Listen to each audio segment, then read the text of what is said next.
A'udzubillahi minasyaitonirrajim. Bismillahirrahmanirrahim. Alhamdulillahirabbil alamin wassalatu wassalamu ala asyrafil mursalin wa ala alihi wa sahbihi ajmain. Allahumma salli ala sayyidina Muhammadin abdika wa rasulika nabiyil ummi wa ala alihi wa sahbihi wa barak wassalam. Assalamualaikum warahmatullahi wabarakatuh. Apa kabar teman-teman, sahabat-sahabat, ibu-ibu, ayah-ayah? Mudah-mudahan hari ini hari Jumaat, hari penuh keberkatan, penghulu segala hari, menjanjikan yang terbaik dalam hidup kita, dan kita nak buat yang terbaik dalam hidup kita. Jangan persia-siakan walaupun kita dalam keadaan apa saja pun emosi kita. Kita nak buat yang terbaik, apatah lagi datangnya hari Jumaat hari ini, penghulu segala hari. Mudah-mudahan hari ini hari Jumaat menjadi saksi bahawa kita beriman pada Allah Subhanahu Wa Taala, dan dengan kalimah la ilaha illallah menjadi pegangan kita, sentiasa membasahi bibir kita, sentiasa lekat dalam hati kita, menjadi pegangan ketika hidup dan menjadi bekalan ketika kita pergi, insya-Allah. Allahumma salli ala sayyidina Muhammad wa ala ali sayyidina Muhammad. Hidup memang banyak cabaran dan ujian. Hari ini kita tengok berbanyak kes rumah tangga, berbanyak kes anak-anak remaja. Subhanallah, sahabat-sahabat, kalau kita tidak ambil tahu, kalau kita tidak bertindak, kalau kita tidak ambil kisah, subhanallah, takut-takut keluarga kita juga terpalit sama, keluarga kita juga terkesan sama. Sebab itu masing-masing keluarga kita semua, anda followers Pak Riz, ambil tahu tentang keluarga anda, tanamkan piling Islam dalam kehidupan mereka, tanam rapat-rapat kuku-kuku erat-erat Islam dalam kehidupan, supaya akidah jadi kuat, akidah jadi tiang. Mudah-mudahan anak kita berada di mana pun, mereka mempunyai kekuatan, mereka mempunyai semangat juang yang tinggi. Pak Riz nak kongsi sikit lah. Dalam masa 3 minggu ni kita buat sesi interview untuk ustaz-ustaz dan ustazah-ustazah seluruh Malaysia untuk datang mengajar kat madrasah kita. Subhanallah, kita jumpa banyak kan ustaz dan ustazah, sama ada datang jumpa kita ataupun video call melalui untuk sesi interview ni. Kita jumpa banyak. Saya bagi tahu pada tim saya. Dengar ni, saya bagi tahu pada tim saya. Di atas sijil, subhanallah, mereka memang hebat-hebat. Syahadah 30 juzuk syahadah, madrasah yang hebat-hebat, itu sijil. Nampak tak Mereka ada syahadah 30 juzuk, ada syahadah, rata-rata yang minta semua ada syahadah. Hebat, subhanallah, ilmu yang hebat, subhanallah. Tetapi yang tidak ada atas kertas, yang harus dan wajib diterjemah, dipersembahkan, ialah akhlak, jati diri. Yang itu yang selalu yang kita terperangkap. Wes, hebat ustaz ni, hebat orang ni, kan, dia nak minta kerja dengan kita, besar hati kita. Bila mendapat tahu bahawa mereka ada syahadah, besar hati kita. Mendapat tahu bahawa mereka ni syahadah 30 juzuk, hantar satu hari, hantar pagi, malam habis. Hebat. Kesalahan 2, kesalahan 3. Subhanallah, di atas kertas diterjemahkan hebatnya ilmu yang mereka miliki. Tetapi hakikat dan realitinya yang kita cari dalam kehidupan kita, ibu dan ayah, sahabat-sahabat, teman-teman, kita nak cari yang tak ada atas kertas, yang tak dapat diterjemahkan di atas kertas, tapi diterjemah, dipersembahkan dalam kehidupan harian, iaitu akhlak, iaitu adab. Itu yang kita nak bangunkan anak-anak kita. Kita nak bangunkan jati diri luar biasa. Ada syahadah 30 juzuk, belajar sampai universiti, ijazah, master sekalipun, PhD sekalipun, yang paling penting yang nak diterjemahkan ialah akhlak. Ilmu dah terbaik, tapi ilmu tu kalau tak dibawa dengan akhlak yang terpuji, akhlak yang hebat, adab yang termantap, maka jadi sombong, jadi angkuh. Nampak tak? Dia rasa dia yang paling hebat. Subhanallah, ini yang paling penting, yang harus mak bapak tahu. Bukan sekadar hantar anak belajar sekolah yang terbaik, mengajar anak, hantar anak ke pondok atau madrasah, tapi tugas kita yang penting juga ambil tahu sejauh mana akhlak anak-anak kita. Bila Allah panggil Allahu Akbar, dia pelajar pondok, dia pelajar madrasah, sepanjang PKP itu, sudahkah dia bersedia di atas tikar sejadah sebelum masuk waktu? Tidak berlaku sebagian besarnya. Kan? Lawangan azan bergema masih depan TV. Lawangan azan bergema masih pegang handphone, main handphone. Maknanya apa? Maknanya Quran tu duduk bersama dengan handphone, masih kekal di tangan. Tapi kalau Quran sudah ada di hati, handphone tidak akan dipegang, handphone tidak akan bersama. Allah, satu banyak apa kata, macam mana saya nak didik anak saya supaya tak main handphone? Macam mana saya nak didik anak saya supaya tinggalkan handphone? Macam mana saya nak didik anak saya supaya patuh? Semua ini kembali pada agama. Kalau kita tak ada bangunkan Islam dalam kehidupan anak kita, maka handphone tak mungkin berpisah daripada jiwa dia. Tak mungkin TV boleh terpisah daripada kehidupan dia. Sebab tu kembali pada agama. Allahumma salli ala sayyidina Muhammad wa ala ali Muhammad. Faham ke faham sahabat-sahabat? Ini adalah perjuangan kita yang sangat besar, bukan gurau-gurau. Ini perjuangan kita yang harus kita bangunkan. Sahabat-sahabat, teman-teman, ibu-ibu ayah, kita nak lahirkan anak-anak yang ada akhlak. Kita sebagai suami ada akhlak tak? Kita sebagai suami ada tak jati diri? Nampak tak? Kita sebagai isteri ada tak akhlak yang terpuji? Hari ini hidup kita banyak yang lara. Kita banyak salahkan orang, kita banyak keji orang, kita banyak mengutuk orang, kita banyak menghina orang. Kan? Tapi pada waktu sama kita nak lahirkan anak yang terbaik.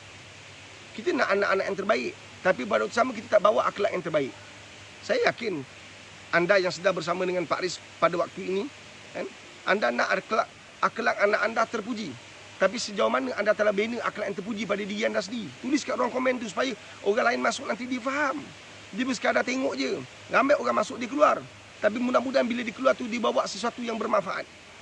Dalam kehidupan kita pada hari ini, senang ke jumpa orang baik? Susah. Kita banyak jumpa orang-orang yang merosakkan kita. Tanpa kita sedar, orang-orang yang dekat dengan kita tu banyak merosakkan kita. Banyak orang-orang yang sebarkan cerita-cerita buruk. Ramai orang mensebarkan cerita-cerita yang boleh menjejaskan perjalanan hidup kita. Tak banyak sebenarnya di penghujung dunia ni, kita tak banyak jumpa orang baik. Orang baik dah tak banyak. Orang baik tinggal saki-baki sebenarnya. Kita semua nak jadi baik. Tapi hakikatnya dalam kehidupan ada banyak benda kita langgar. Ada banyak benda yang kita tak mampu hindar. Allahumma salli ala Muhammad wa ala Muhammad. Semua mak bapak nak anak terbaik.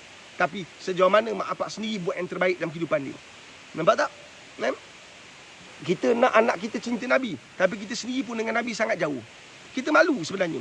Sepatutnya kita sebagai ibu dan ayah, kita rasa malu dengan Allah SWT. Kita patut rasa malu. Sangat-sangat malu. Kenapa? Sebab kita nak anak kita mencintai agama, tapi kita sendiri pun tak cinta agama. Kita nak anak-anak kita mencintai Nabi SAW, tapi kita sendiri pun jauh betul dengan Nabi SAW. Kehidupan kita jauh daripada sunnah. Kehidupan kita jauh daripada amalan-amalan Nabi.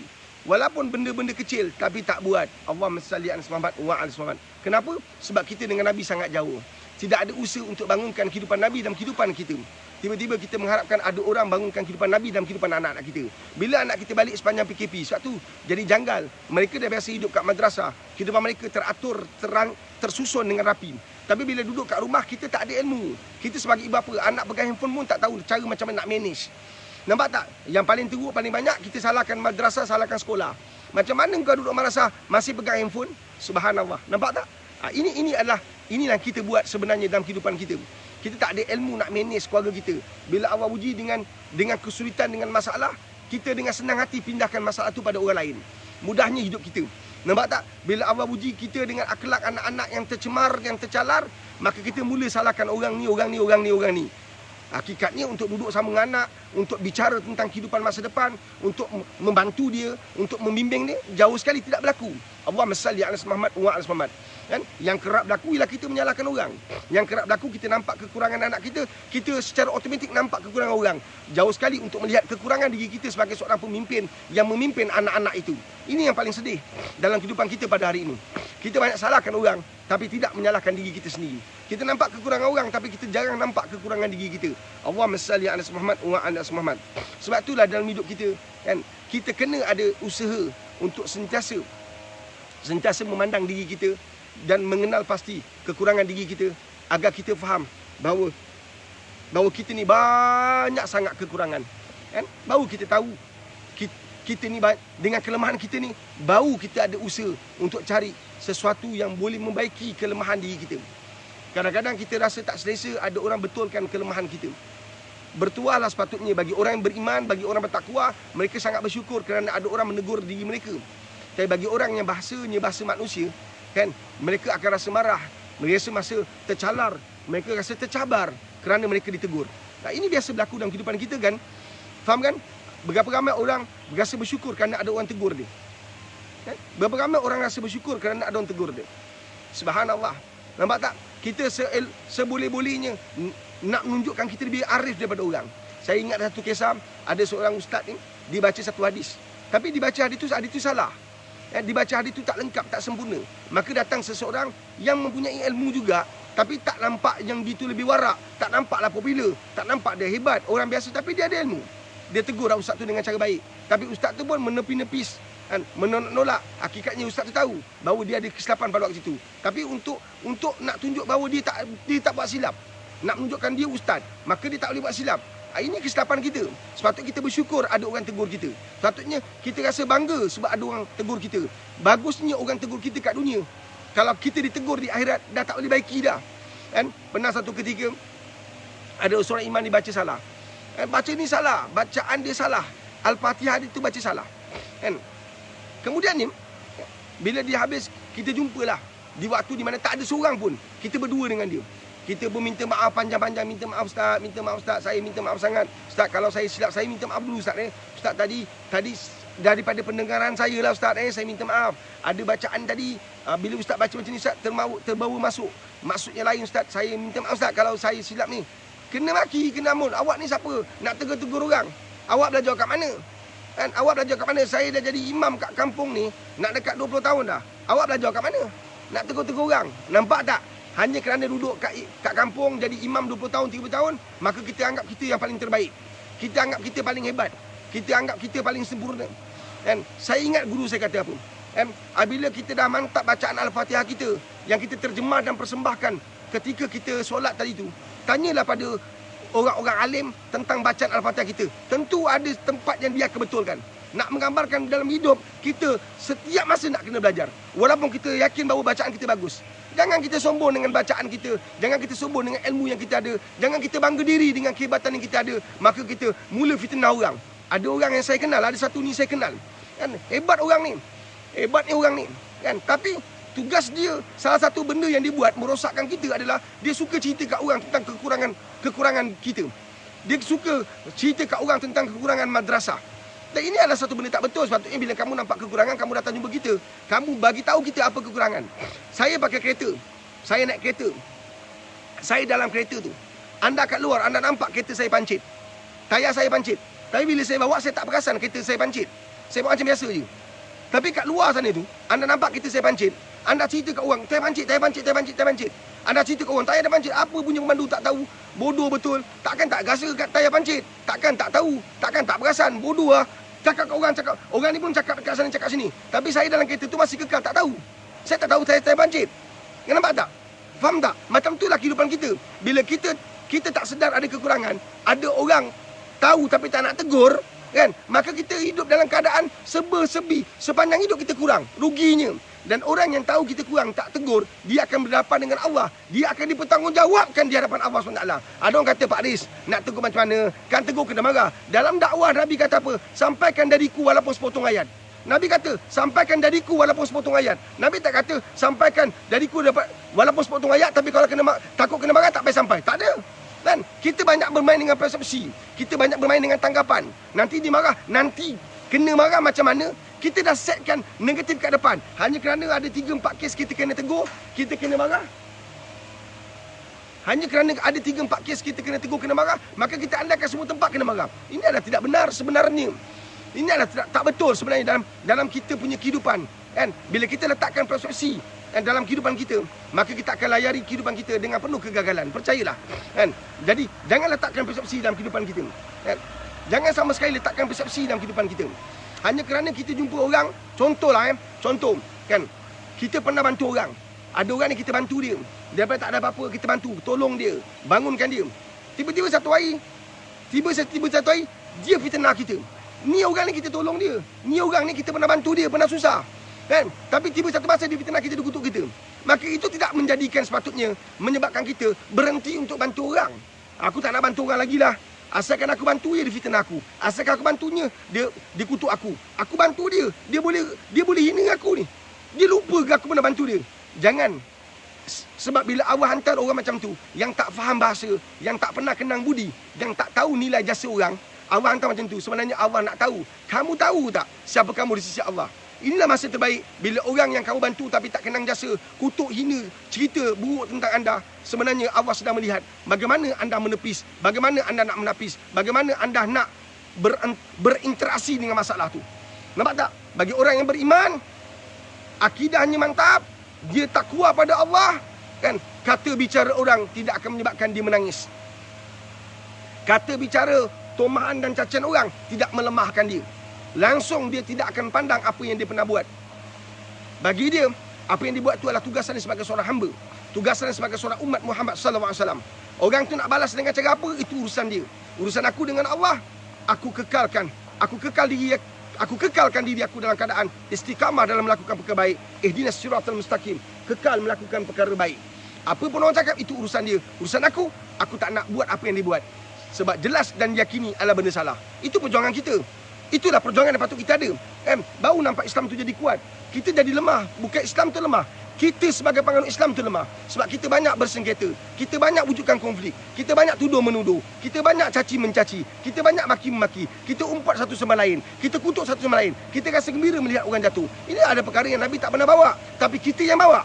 Nabi bawa benda baik. Kita dalam keadaan tak sedar atau kita dalam keadaan sedar, kita sedang tolak apa Nabi bawa. Kita bawa apa yang kita nak bawa. Nampak tak? Kita bawa. Nabi tak pernah ajar kita mengumpat, tapi anda sedang mengumpat tak? Nabi tak pernah ajar kita untuk kutuk orang, tapi anda kutuk orang kan? Nabi tak pernah ajar kita untuk bawa mencerita aib orang, tapi kita sedang bawa aib orang kan? Allahumma salli ala sayyidina Muhammad wa ala Muhammad. Kan Nabi tak pernah ajar kita untuk hina orang, tapi kita sedang hina kan? Kan Allahumma salli ala sayyidina Muhammad wa ala Muhammad. Ini sedang berlaku dalam kehidupan kita. Nampak tak? Ini sedang berlaku, kan? Jadi tuan-tuan dan puan, jangan sesekali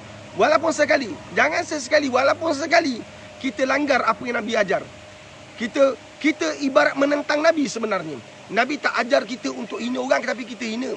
Datang seorang contohlah, ada orang ni minta kerja dengan saya. Ni memang berlaku dalam, dia minta kerja dengan saya. Hafiz 30 juzuk. Dia minta kerja dengan saya tapi hafiz 30 juzuk. Alhamdulillah, kita tengah cari ustaz dan ustazah yang terbaik lah, yang terbaik. Dia datang duduk, alhamdulillah terbaik, bagus adab dia. Kemudian kita tanya dia, saya panggil ustaz saya, ketua ustaz saya, masuk dalam bilik, tanya, tebuk Al-Quran, tebuk tak dapat. Tapi 30 juzuk, tebuk tak dapat. Kita tanya tajwid, tak boleh jawab. Tajwid dia tak boleh jawab. Tapi 30 juzuk, tajwid tak boleh jawab. Apakah tugas kita untuk hina dia? Apakah tugas kita sebagai institusi madrasah memandang rendah dia? Dia seorang ustaz yang minta kerja dengan kita, 30 juzuk Al-Quran, hafal 30 juzuk, tapi tebuk semua tak dapat. Tajwid satu tak ingat. Tak ingat tajwid, asal tak ingat. Terangkan pasal nun mati, tak tahu. Dia mati. Terang pasal nun mati, dia mati. Dia tak tahu. Dia tak boleh jawab. Adakah tugas kita hina dia? Adakah tugas kita membelekikan dia? Nampak tak? Tak ada siapa dalam bilik tu, kita 3 orang je. Apa yang patut saya buat? Saya patut bangunkan semangat dia. Saya kata, ustaz, saya minta maaf ustaz. Kan? Kalau ustaz nak mengajar di mana-mana madrasah, kalau ustaz tak kuasai tajwid, kita bimbang ustaz, nanti anak-anak madrasah yang ustaz ajar juga tidak menguasai tajwid. Pelajar yang ustaz ajar tadi tu, kan, akan ikut ustaz. Ustaz yang hebat insya-Allah akan melahirkan anak-anak murid yang hebat. Ustaz yang ada adab akan lahirkan anak-anak murid yang ada adab. Mak bapak yang ada adab akan lahirkan anak ada adab. Kalau mak bapak asyik cerita hal orang, engkau nak pula anak kau ada adab. Mana boleh? Yang nampak tak? Ini benda yang sangat sukar nak bangunkan. Engkau asyik cerita hal orang je, tiba-tiba engkau nak anak engkau jadi yang terbaik. Bukan senang sebenarnya. Seorang ustaz kan yang minta kerja dengan saya, tiba-tiba semua benda tak tahu. Saya kata, ustaz, minta maaf ustaz. Ustaz kena kuasai tajwid ustaz. Ini benda asas. Kalau ustaz tak kuasai tajwid, nanti bila ustaz mengajar, ustaz tak boleh betulkan bacaan pelajar ustaz. Nampak tak? Nanti macam adalah KK saya sebelum ni. Nanti dia akan cakap panjang, pendek. Tapi dia tak tahu hukum nak panjang tu pasal apa, berapa harakat, 6 ke 4 ke, kenapa mesti 6, kenapa mesti 4. Dia tak tahu, main cakap je. Nampak tak? Kita tak nak macam tu lagi dah. Semua ni kita tak nak berlaku. Nampak tak? Kita nak ustaz bercakap atas ilmu yang dia ada, bukan apa yang dia rasa.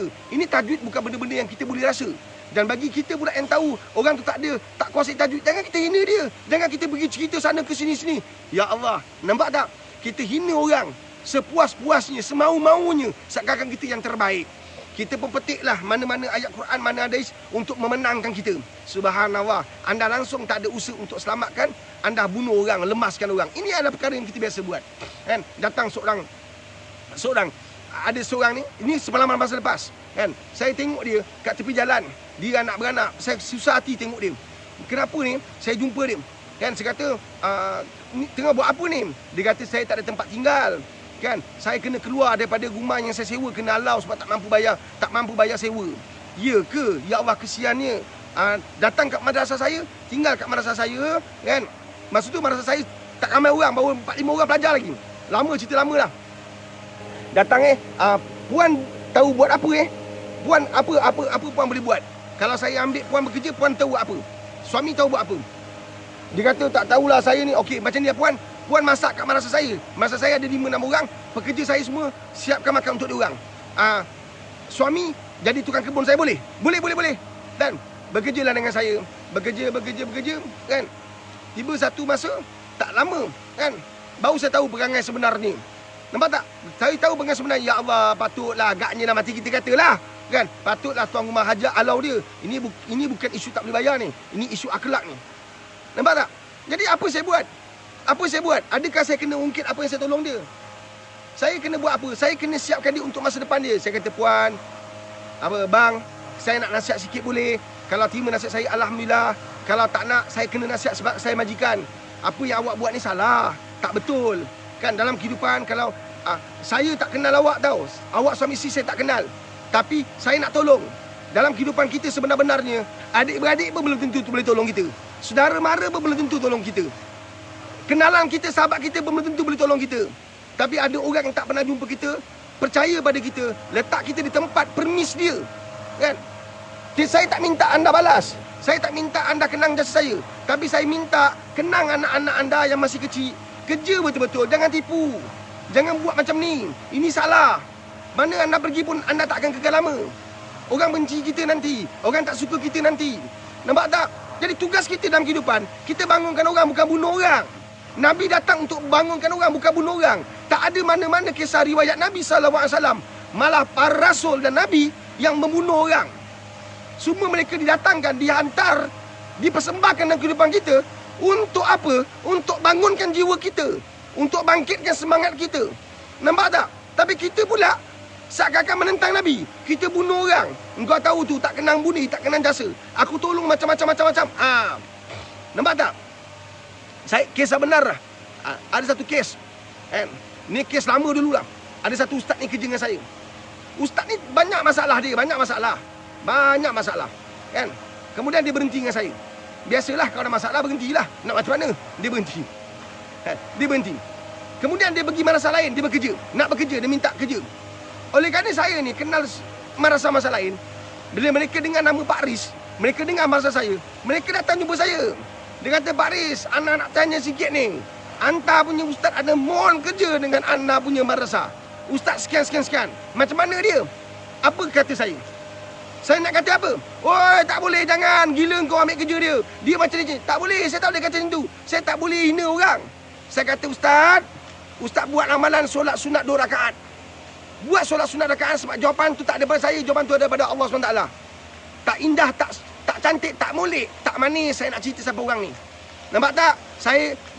Dia alhamdulillah. Tapi Ustaz minta petunjuk daripada Allah SWT. Kita kena kembali pada Allah. Ajar orang kembali pada Allah. Bukan ajar orang untuk hina orang. Engkau keluarkan anak engkau daripada madrasah, engkau pengaruh semua orang keluar. Semua madrasah lalu benda yang sama.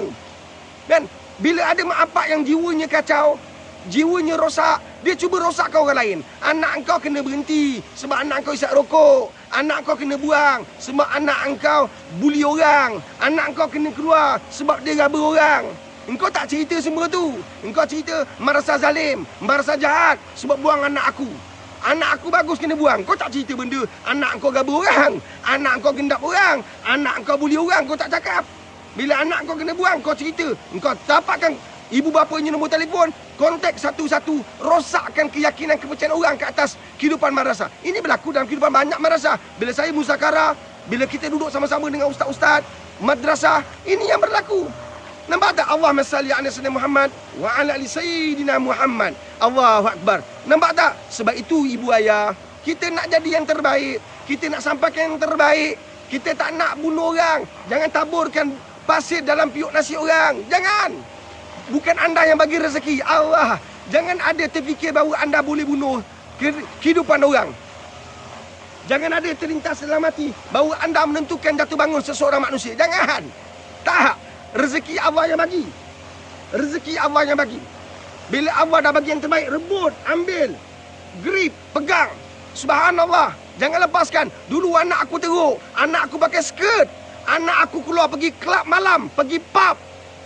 Akhirnya kita hantar anak. Ini kisah-kisah benar yang saya nak kongsi. Izinkan saya kongsi tuan-tuan. Hari Jumaat penuh keberkatan, menghulu segala hari. Mudah-mudahan Allah pandang dengan kecintaan, Allah pandang dengan kesayang. Dulu kau hantar anak kau dulunya pakai skirt kan? Dulu anak kau hantar apa? Tak pakai tudung kan? Dulu kau hantar anak kau sebab kau takut dia banyak jantan kan? Masuk madrasah, dah bagus dah. Tiba-tiba telinga kau yang kekal duduk kat luar ni, dengar cerita buruk tentang madrasah. Engkau berhentikan anak kau. Anak kau dah berubah jadi baik kan? Sebab kau dengar cerita orang yang rosak, maka kau pasti akan rosak. Bukankah kita hantar anak kita pergi sekolah agama, pergi hantar madrasah, hantar bunuh untuk jadi yang terbaik? Allahumma salli ala sayyidina Muhammad wa ala ali sayyidina Muhammad. Kan? Jangan lupa sahabat-sahabat. Kan hari ini Jumaat, ya Allah terbaik. Kalau kita dapat nasihat tak dunia, nasihat akhirat, nasihat dunia, nasihat akhirat. Jom anda bantu Madrasah Pak Riz. Kita ada keluarkan air syifa, air yang dibaca dengan 30 juz Al-Quran. Yang mana anda boleh beli untuk minum. Bila anda beli minuman yang baik-baik, ingat air-air seperti air yang bergas berkarbonat ni kan. Contohnya anda beli bau RM1 lebih, bau RM2. RM2 RM1 lebih tu anda beli kan, tak memudarat pun keuangan anda kan. Tetapi kesan sampingan membeli minuman-minuman berkarbonat ini kan, masuk hospital kita beribu kita keluar duit. Nampak tak? Beli RM2-3 tapi air masuk hospital. Faham ke faham? InsyaAllah dengan beli air syifa, mudah-mudahan kita sihat dunia, sihat akhirat. Untuk macam mana? Anda beli, duit anda dapat disumbangkan ke madrasah. Anda beli kan produk madrasah ni, air bacaan 30 juz Al-Quran. Anda sihat, insya-Allah ikhtiarkan. Anda sihat minum air yang baik-baik. Anda sihat minum air yang dibaca dengan 30 juz Al-Quran. Insya-Allah dengan izin Allah. Kemudiannya apa berlaku? Kan? Duit anda tadi anda bayar kat madrasah, duit tadi dimanfaatkan untuk madrasah. Akhirat anda dapat, dunia anda sihat, akhirat anda sihat, insya-Allah. So jangan lupa tinggalkan nombor telefon. Jom beli air syifa. Pada waktu sama juga, Pak Riz nak, jangan lupa hari ini hari Jumaat, tinggalkan nombor telefon anda, boleh sumbang dana. Dana nak bantu Madrasah Pak Riz. Ada orang fitnah pula, dia kata ni minta-minta duit nak beli kereta besar. Inilah sifat-sifat jahat manusia yang memang kita susah nak elak. Biarkanlah mereka menari di atas pentas mereka. Kita ada pentas dunia yang Allah kirim kepada kita, bukan untuk menari, untuk menyebarkan dakwah, untuk menyebarkan kebaikan, untuk membawa orang ke arah kebaikan, untuk membawa orang dekat dengan Allah. Kita bersama nak cari reda Allah Subhanahu Wa Taala. Allahumma salli ala Muhammad wa ala Muhammad. Tinggalkan nombor telefon tuan-tuan, kan? Alang-alang dapat ni. Tinggalkan nombor telefon untuk kita sama-sama. Ada program Pak Riz tahun 88 nanti kita ada satu program yang dinamakan hashtag bersama Pak Riz. Itu program seminar. Itu pun sama juga, sihat dunia sihat akhirat. Dapat ilmu, dapat manfaat untuk dunia, dapat manfaat untuk akhirat, dapat memanfaatkan pada adik keluarga. Kemudian pada sama pembayaran RM50. Seminar tu harga RM50 dia.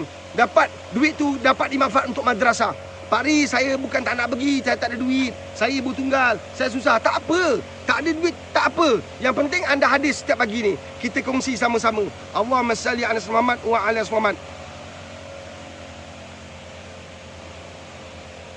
Okey, ada soalan. Kita bagi soalan. Ada soalan daripada followers. Ya.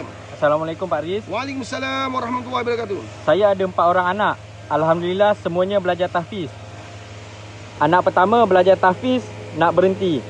Anak kedua, dia mengajar tahfiz, nak berhenti. Anak ketiga belajar tahfiz, nak berhenti.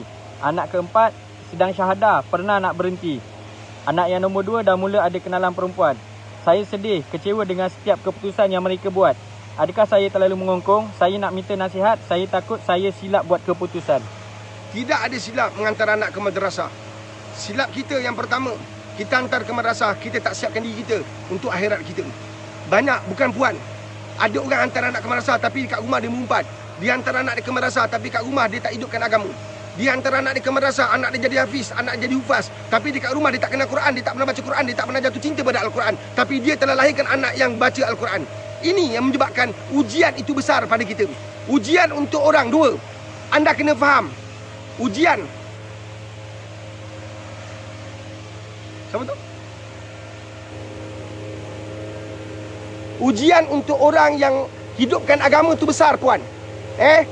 Puan, saya ni pelajar 25 juzuk kan berhenti. Pelajar 20 juzuk kan berhenti. Fitnah macam-macam, cerita macam-macam. Kita tak boleh menyalahkan takdir. Kita kena rentasi takdir ni. Kita minta pada Allah sesuatu yang terbaik dihidangkan pada kita. Kita kena tempuh ibu. Kan? Apabila kita diuji dengan ujian-ujian sebesar ni, kan? Langkah paling penting puan, ialah kembali pada Allah SWT. Sebab saya nampak, saya minta maaf, saya juga lalui perkara yang sama. Yang saya nampak ibu, yang saya nampak ayah, kan, kita sebenarnya jauh betul dengan Allah. Anak-anak 30 juzuk, tapi jati diri dia tak ada. Anak-anak 30 juzuk, tetapi dia tak ada Allah dalam pegangan hidup dia. Dia ada Quran tapi tak sampai ke hati. Sebab tu dia kita gerak . Tak apa, orang bising rumput. Dia bising, saya gerak. Jom. Saat. Tak apa. Boleh. Kan, kita geraklah. Kita bagi laluan. Ni orang bising rumput ni. Ini orang bising rumput ni. Nampak? Kan. Abah.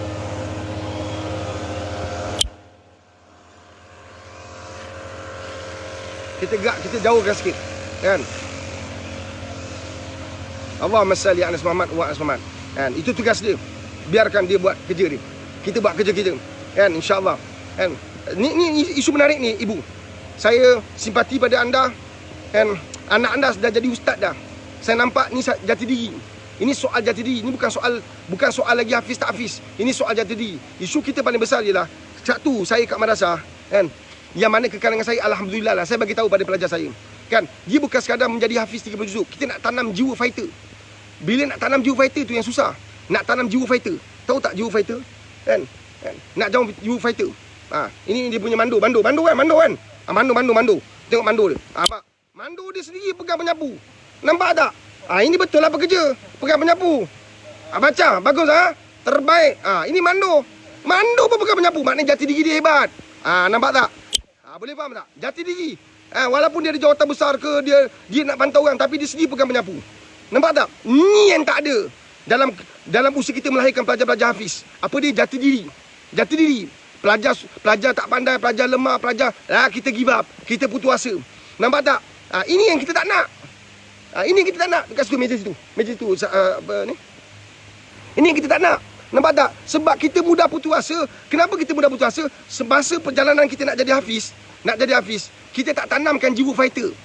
Nampak tak? Sebab tu bila jumpa susah sikit, kita mengalah. Sedangkan dalam kehidupan, ada banyak benda lagi yang kita akan jumpa. Ada banyak lagi cabaran yang kita akan rentasi. Ada banyak lagi dugaan yang besar kita akan tempuhi. Ini masalah kita. Sebab kita tak lahirkan fighter dalam hidup anak-anak. Sebab tu, madrasah, kita tak patut hanya berbangga sebab kita ada banyak pelajar. Kita tak patut berbangga hanya kerana kita ada banyak pelajar hafiz yang telah kita lahirkan, syahadah dan sebagainya. Tapi sejauh mana dititipkan jiwa seorang pejuang Islam dalam hidup anak-anak madrasah. Kita cerita pasal madrasah. Faham tak? Sebab tu duduk madrasah ada cinta dengan perempuan. Sebab itu ya sahabat, kan? Kat madrasah saya, kan? Orang benci kita, orang tak suka kita, apa yang kita buat. Tapi kita tak peduli orang suka tak suka. Kita kat madrasah ni, bila anak-anak balik PKP itu, kita stalker IG diorang. Kita stalker, kita nak tengok apa yang mereka buat. Kan mak bapak memang tak suka sebab kita campur tangan usaha hidup mereka. Tapi kita buat demi agama ni. Kita buat sebab kita terlalu cinta agama ni. Sebab anak-anak bila balik, dia balik kat kita balik kan. Mak bapak memang senang lenang lah. Yang dia tahu nak result je.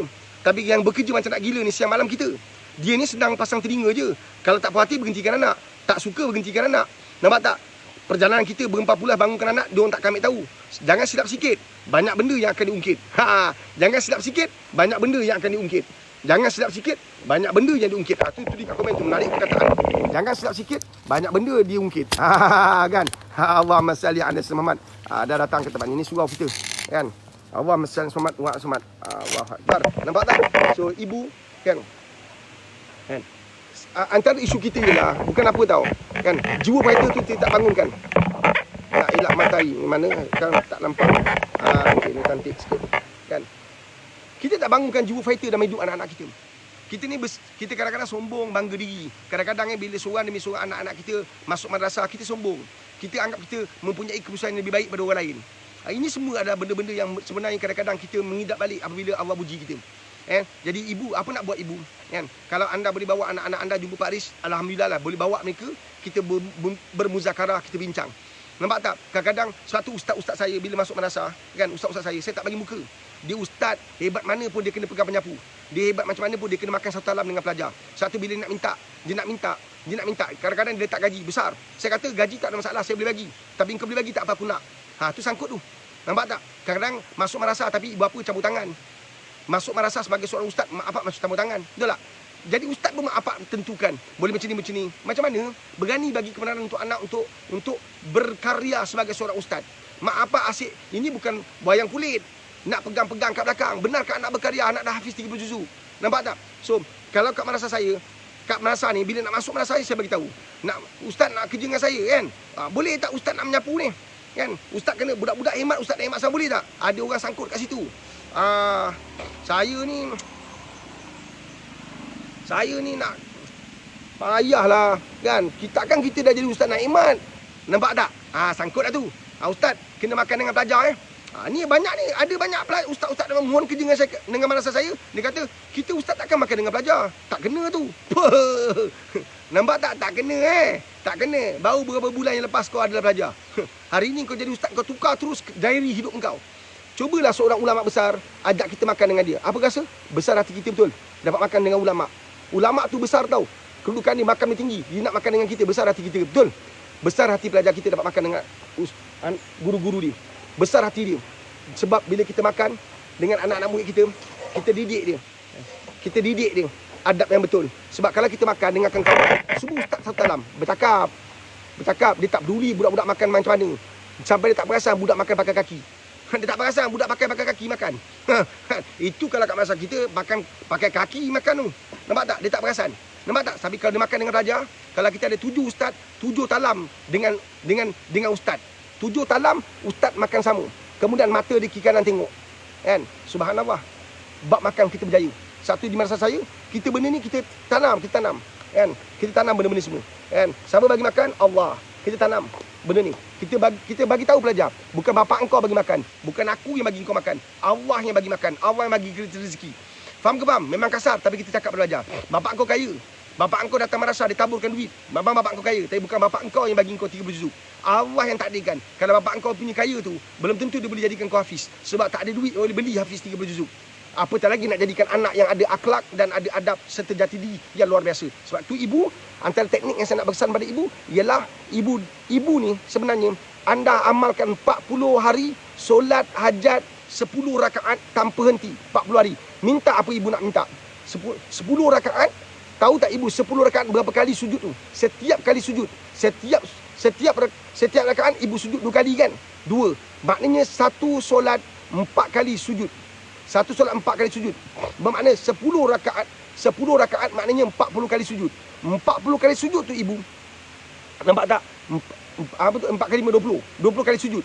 20 kali sujud tu, setiap sujud tu ibu minta dan dalam. Sebab anak dah ada akaun cantik, hanya jati diri dia tak cukup kuat. Sebab tu belajar jatuh cinta dengan perempuan. Saya dengan pelajar saya tu terang. Nak cinta dengan perempuan, dia datang, tak ada masalah. Kita lelaki memang jatuh cinta kat perempuan. Yang aku takut kalau lelaki jatuh cinta kat lelaki, maka bicaralah tentang perempuan, tak ada masalah. Yang masalahnya kau bawa perempuan waktu yang salah.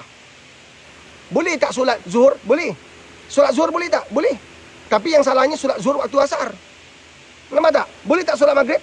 Boleh. Tapi yang salahnya solat maghrib waktu isyak. Tuan-tuan faham tak? Faham ke? Boleh tak solat subuh? Boleh. Yang salahnya kau solat subuh waktu duha. Nampak tak? Faham ke? Boleh tak cerita perempuan? Boleh. Tapi salahnya kau cerita perempuan waktu kau belajar Quran.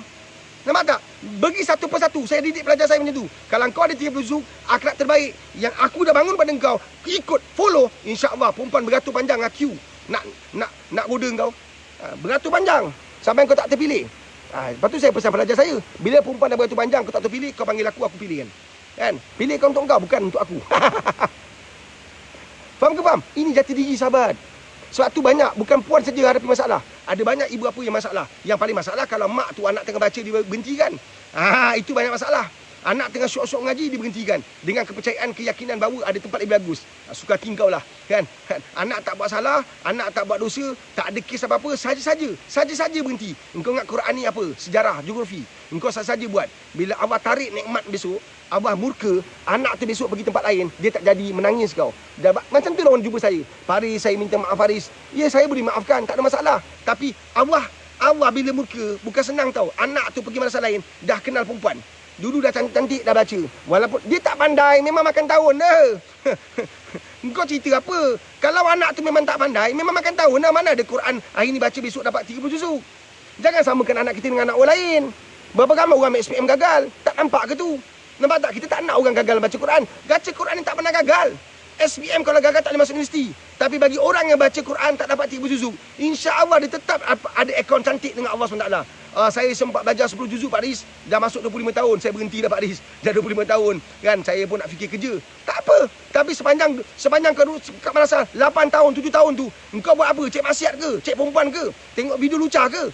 Nampak tak mengendap perempuan ke? Tak. Engkau baca Quran tak pernah putus. Alhamdulillah. 8 tahun itu sebagai bekalan untuk engkau hidup berpuluh tahun selepas tu. InsyaAllah dia jadi penguat semangat untuk engkau. 8 tahun kau pegang Quran. Bukan cerita 30 juzuk. Tak usah cerita 30 juzuk. 8 tahun, 7 tahun yang kau belajar tu penuh kebaikan. Subhanallah. Yang kau punya otak 30 juzuk, 30 juzuk, 30 juzuk. Itu je otak engkau. Nampak tak? Sebab tu banyak orang pengaruh. Nampak tak? Dah 7 tahun tak 30 juzuk. Bukan 30 juzuk sayang. 7 tahun kau anak kau kat sekolah sekarang. Tak apa dibuat. Entah isap rokok. Entah tokan. Mana orang nampak? Orang tak pernah fikir macam tu. Faham ke faham? 7 tahun anak aku belajar. Baru 10 juzuk. Sahabat. 7 tahun anak kau 10 juzuk itu lebih baik daripada 7 tahun. Dia kaki perempuan. Dia kaki merenda. Nampak tak? Main barang. Main ganja. Faham ke faham? Sebab anak kita lemah. Kalau dia tak lemah, 7 tahun. Dah habis dengan syahadah. Ini perjalanan hidup kita. Satu, tolong kenal siapa kita. Baru kenal, baru tahu, baru faham perjalanan hidup kita. InsyaAllah. Allahumma salli ala sayyidina Muhammad wa ala ali sayyidina Muhammad. Tak kenal diri. Tak kenal diri. Orang cerita mudah terima. Tak kenal diri. Nampak tak? Itu yang gila diri. Bukan gila babi. Nampak tak? Ni. Kita balik tak boleh. Kan? Tinggal nombor telefon. Jom bersama Pak Riz. Nak bantu madrasah Pak Riz kan? Sayang tak? Sayang madrasah Pak Riz, jom bantu madrasah Pak Riz hari Jumaat. Jom kita labur banyak-banyak. Kasih ketat-ketat pelaburan kita insya-Allah hari Jumaat. InsyaAllah kan kita sumbang dana untuk madrasah. Nombor 2 beli air syifa, air apa? Air 30 juz Al-Quran. Yasir ada sebelah saya, handsome orang dia. Sekali pandang macam ni apa ni ni dagang bak balau, dagang merempah. Nordin Ahmad, sekali pandang macam Nordin Ahmad. Kan, 2 kali pandang macam Ahmad Nespu. 3 kali pandang macam Nespu Saban. Kan? Macam Nordin Ahmad, dagang pak malau, dagang merempat. Baik cakap Pak Riz, sekali aku gembat. Kan?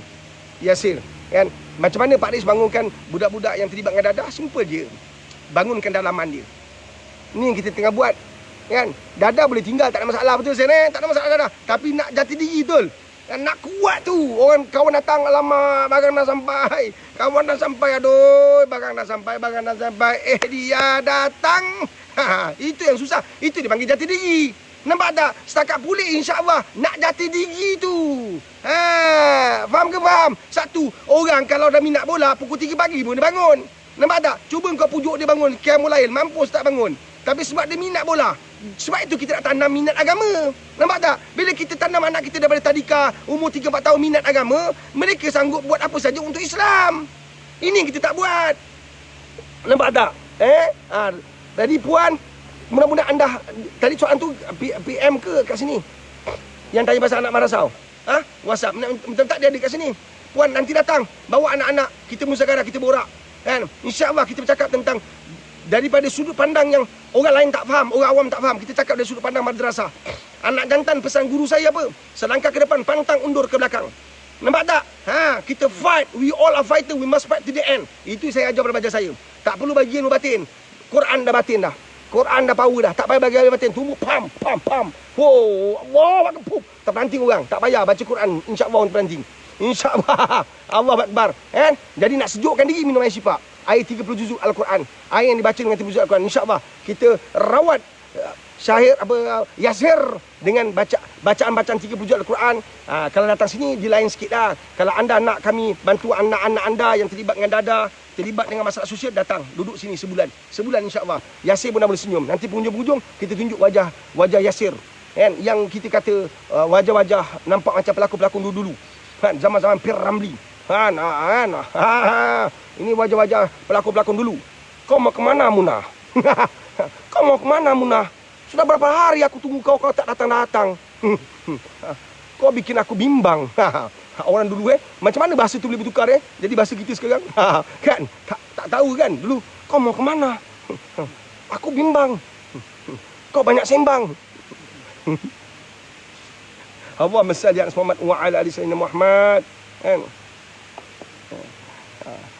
Allahu akbar.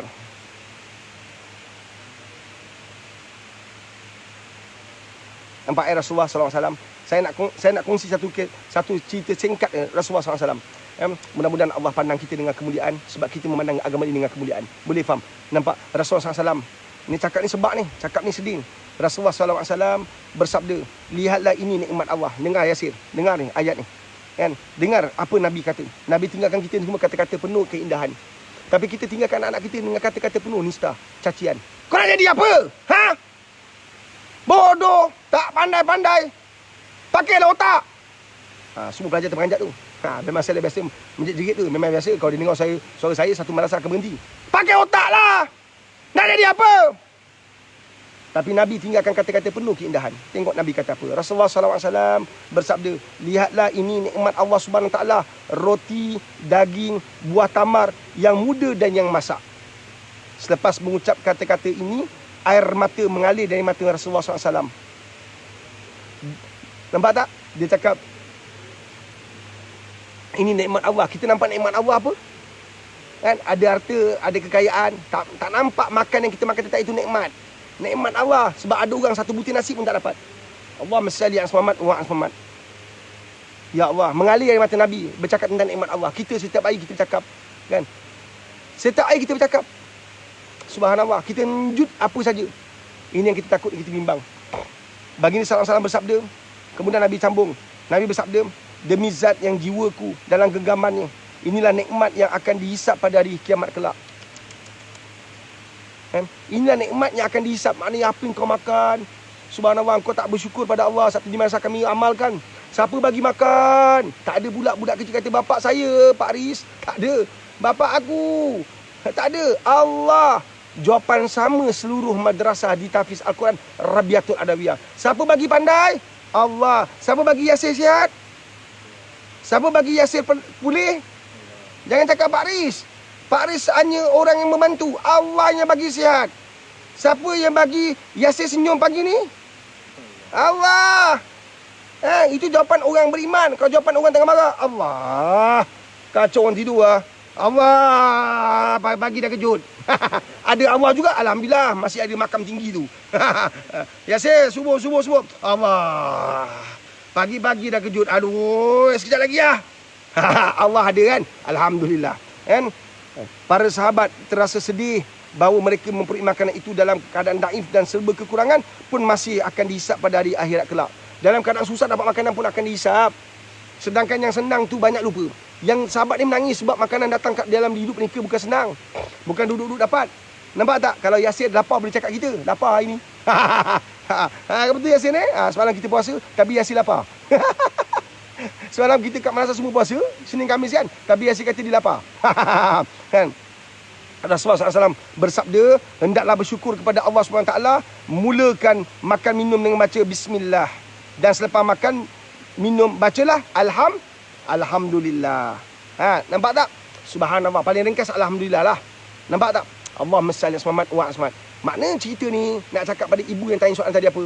Kita kadang-kadang lupa bersyukur tak ibu? Dan kadang-kadang anak kita pandai dalam proses nak jadi hafiz tu, kita lupa bersyukur pada Allah. Syukur ini harus diterjemahkan, la in sakartum la azidannakum wa la in kafartum inna azabi lasyadid. Kadang-kadang kita takut kita mendapat azab Allah.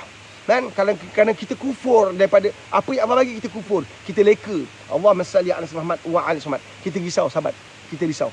Ini yang kita nak buat ni. Usaha agama kita kena buat. Kita kena buat usaha agama. Subhanallah. Ada soalan? Kita boleh bersoalan? Kata keluar.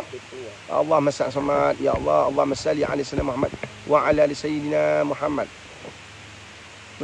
Kita kena hidup kita sentiasa bersyukur. Kadang-kadang kita nampak anak kita pandai hari ni, kita lupa ujian akan sampai. Bila ibu ayah tak siapkan bekalan untuk hadapi ujian, ini yang terperanjat ni. Anak duk masa nak berhenti. Kan? Saya tak terperanjat kalau anak nak berhenti. Yang saya paling terperanjat kalau mak bapak nak berhenti ketika anak tak nak berhenti. Betul? Anak tengah baca bebas, bapak suruh berhenti. Tapi kalau anak nak berhenti, insya-Allah kita boleh handle. Insya-Allah boleh handle insya-Allah, tak ada masalah. Anak kalau nak berhenti, mak bapak jangan berhenti. Mak bapak lawan, fight insya-Allah. Jangan risau, tidak ada memudaratkan. Pak Aris, kalau saya paksa-paksa, tak bagus kan? Engkau paksa baca Quran apa tak bagus pula? Engkau paksa dibaca Quran. Okey, sekarang dengar. Kalau anak engkau tak sihat, dengar. Nak tak ilmu ni, tulis nak. Sambil-sambil itu, fikir. Nak bantu tak Madrasah Pak Aris ni? Siapa nak sumbangan tulis dalam telefon supaya kita lebih pencerahan. Mana tahu boleh bagi RM2 setiap hari. Kita ada senang pay. RM2 je RM2. Boleh nak bagi setiap bulan RM2. Nak bagi setiap hari RM2. Nak bagi seminggu sekali RM2. 2 minggu sekali RM2. Tak apa. Kita nak didik, nak tarbiyah Madrasah, nak didik dan tarbiyah follower kita supaya kekal bersedekah. Nak tak cerita ni? Nampak tak? Ada orang kata, Pak Aris, boleh ke kita paksa anak kita? Anak kita nak berhenti madrasah, kita paksa mana boleh? Subhanallah. Rasa macam nak sparring dengan bapak macam tu. Geram aku tengok. Nampak tak? Aku nak bagi satu hujah, dalil aku supaya kau orang faham ni. Pak Aris nak bagi dalil ni. Nak tak? Tulis nak. Anak dah baca Quran, setahun dah belajar, tiba-tiba nak berhenti. Kenapa nak berhenti? Pasal PKP yang baru ni, dia dah kenal banyak jantan, dia dah main handphone, dia dah hidup dengan penuh nikmat. Memang dia tak nak masuk madrasah. Mak apak boleh ikut pula, boleh layan pula. Anak tak masuk madrasah Pak Aris. Dia rasa macam macam ni. Apa cerita ni? Kau bapak, kau kena bimbing le. Nak buktikan, ni bukti. Sekejap. Tulis nak. Sambil-sambil itu, boleh tinggalkan nombor telefon. Mudah-mudahan anda menjadi sebahagian daripada insan-insan yang dipilih oleh Allah SWT bersedekah. Saya belajar pada guru saya, jangan ada hari tak bersedekah. Setiap hari kita kena bersedekah. Setiap hari kita buat sumbangan. Setiap hari kita buat yang terbaik, insya-Allah. Ada banyak nak tak kita kongsi? Ada banyak nak tak? Kau mesti ada 2 juta nak baru kita kongsi cerita ni. 2 juta. Nak kita kongsi cerita ni. Cerita ni simple je. Kisah ni senang je. Kan? Nak jadi dalil kepada perjuangan. Saya nak jawab soalan, kalau kita paksa-paksa anak kita lari macam mana? Subhanallah. Engkau dah nampakkan masalah kat depan. Sebab tu engkau nampakkan perancangan. Engkau nampakkan strategi, engkau nampak masalah. Kalau anak saya ni kadang kita paksakan dia lari macam ni. Kalau dia tak suka agama macam ni, apa keperluan? Apalah engkau punya otak. Engkau letakkan masalah kat depan, memang kau takkan jumpa jawapan. Nampak tak? Kita nak cek jawapan supaya setiap masalah datang, tak ada masalah lagi. Faham tak faham? Kan? Ada nak. Sambil-sambil itu, tinggalkan nombor telefon untuk sumbang Madrasah Pak Aris. Nak pergi seminar Pak Aris 888. 988 seminar Pak Aris, terima kasih. Kan? Kita peruntukkan tempat untuk 500. Kita ada berapa? 300 lebih orang dah. Kan? InsyaAllah. Alhamdulillah. Allahumma salli ala Muhammad wa ala Muhammad. Kan? Dah ada nak. Okey, terima kasih. Okey. Jadi jawapan saya nak lah. Jawapan yang saya nak kongsi nak. Dah dapat nak dah. Okey, saya tanya tuan-tuan. Kalau anak sakit, anak tak sihat, dia kena makan ubat tak? Anak kau tak sihat, kena makan ubat tak? Anak kau sakit. Saya masih ingat lagi anak saya masa umur dia 2-3 tahun, dia tak makan ubat. Dia tak nak ubat. Kalau anak tak nak makan ubat, apa kita buat? Apa tu buat? Tanya dia nak makan ubat tak? Anak jawab nak ke tak nak? Kalau kita tanya, makan ubat sayang, dah waktu masukkan ubat. Anak nak makan ubat tak? Dia takkan nak punya. Habis kita kata, okey kalau tak nak makan ubat, tak payah ubat dah. Tak payah makan dah. Ada ke? Kita paksa dia makan, betul?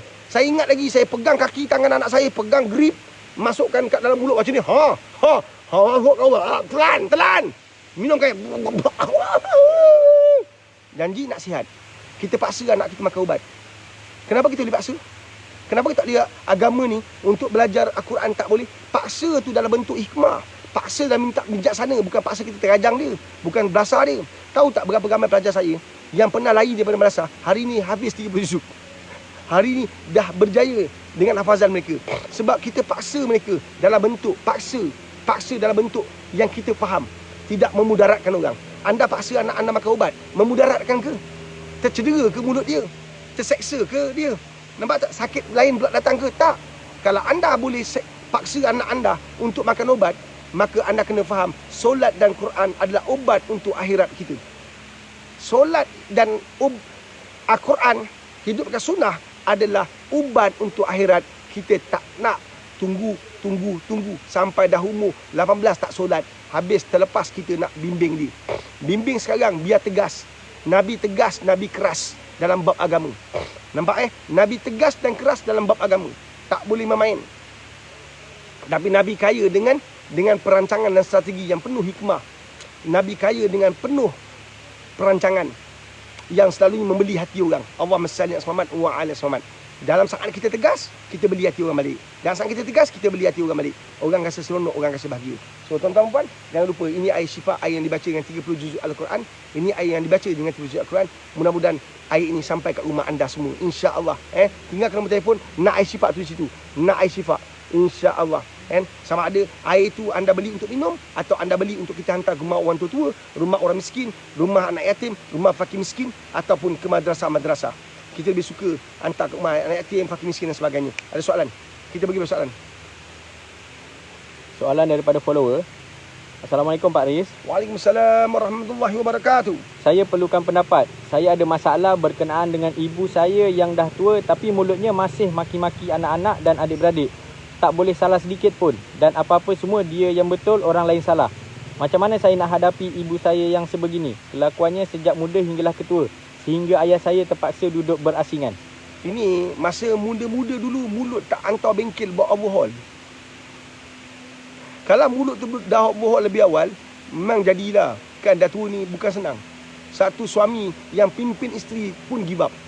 Saya nak pesan pada semua-semua suami. Memang sebagian besar hari ini di zaman isteri memang isteri kita ni banyak. Memang. Tapi pada waktu yang sama kita bimbing dia. Supaya mulutnya tidak maki hamun, mulutnya tidak mencederakan kehidupan orang lain, tidak merosakkan emosi orang. Ya, betul. Kita kena banyak nasihat. Dalam hidup, nasihat kena nasihat. Nasihat kena nasihat. Kena banyak nasihat. Kita sebagai suami kena banyak nasihat isteri kita. Sebab isteri yang tidak dinasihati, maka dia dibimbangi akan rosakkan kehidupan diri dia dan akhirnya orang lain. Jadi, untuk ibu ni, saya cadangkan untuk ibu ni, kan, bila ibu kita ni memang dah usia macam tu bukan senang puan. Saya cadangkan bila ibu tidur banyak bisik kat telinga dia. Mulutnya rosak datang daripada hati yang rosak. Mulutnya rosak datang daripada hati yang rosak. Sebenarnya kita bukan nak bangunkan mulut dia, kita nak bangunkan hati dia. Itu isu dia. Jadi apakah amalan hati yang boleh selamatkan mulut ibumu? Itu yang puan kena belajar. Nampak tak? Puan bayar saya RM50, 88 puan datang. 8 puan datang kan, seminar duduk kat rumah je puan belajar macam mana rosaknya tangan dan kaki, mulut, telinga dan mata sebab rosaknya hati kita. Maka fokus pada hati, bukan fokus pada mulut. Nampak tak? Ramai orang fokus pada mulut, tidak fokus pada hati. Puan, salah satu kaedah yang saya nak bagi tips pada puan ialah bisikkan kalimah-kalimah yang ada dalam Quran ke telinga ibu dan minta hidayah daripada Allah. Zikir, buat amalan zikir. La ilaha illallah al-malikul hakul mubin. La ilaha illallah al-malikul hakul mubin. La hawla wa la quwata illa billah. La hawla wa la quwata illa billah. La hawla wa la quwata illa billah. La ilaha illallah al-malikul hakul mubin. Bangunkan zikir itu. Hantar kalimah la ilaha illallah. La ilaha illallah kat telinga mak kita. Sebab kita sedang berinteraksi dengan roh dia. InsyaAllah. Bisik kat telinga. Ya Allah, mudah-mudahan ya Allah dengan berkat kalimah la ilaha illallah, berilah hidayah pada mak aku ya Allah, selamatkan dia ya Allah. Ya Allah, jadikanlah dia seorang ibu yang bicaranya baik-baik. Bila minda kita rosak, hati kita rosak, mulut kita akan sampaikan banyak rosak dan dia akan sampai kepada banyak orang yang rosak. Nampak tak? Yang kita takut kita merosakkan orang lain. Banyak tu macam tu. Jadi sahabat, teman, buat amalan hati. Bawa mak pergi majlis ilmu. InsyaAllah. Kadang-kadang mak-mak kita dah tua-tua, dia tak nak pergi majlis ilmu. Buka kaset-kaset, ada bacaan Al-Quran. Untuk elakkan dia terperasan yang kita macam nak buat sesuatu pada dia. Nak masuk azan, buka Al-Quran. Nak masuk azan, buka Al-Quran. Nak masuk waktu dia, buka Al-Quran. Buka Al-Quran. Masa laungan Al-Quran itu dikumandangkan dalam rumah anda, masa itulah anda berdoa. Ya Allah, dengan berkumandangnya ayat-ayat Al-Quran, ya Allah, tolonglah aku ya Allah, berilah hidayah pada mak aku dan seluruh ahli keluarga aku ya Allah. Tolonglah ya Allah, tolonglah ya Allah, tolonglah ya Allah. Nampak tak? Kita bangunkan hati mak kita. Kita bangunkan hati suami kita. Kita bangunkan hati isteri kita. Kita bangunkan hati anak-anak kita. Nak selamatkan, saya nak selamatkan Yasir. Saya nak elakkan dia ketagih. Yasir adalah seorang penagih dada yang ada di sebelah saya sekarang, yang diberi amanah kepada saya untuk bangunkan dia, untuk dia mampu tinggalkan dada. Alhamdulillah sekarang kita tak sampai seminggu, kan? Tak sampai seminggu. Kan? Belum, baru hari kelima. Betul tak? Hari Senin, betul Yasir? Hari Senin kan? Tapi nampak dia dah mula senyum, mula smart, handsome orang dia, kan? Kacak orang dia, kan? Kenapa? Sebab satu perkara ialah kita bangunkan hati dia. Setiap malam kita ada majlis zikir sama-sama, betul Zahir? Kita ada majlis zikir dan dia sepatutnya terharu dan terkesan Kerana pelajar-pelajar madrasah 30 juzuk, 20 juzuk, 18 juzuk, 25 juzuk.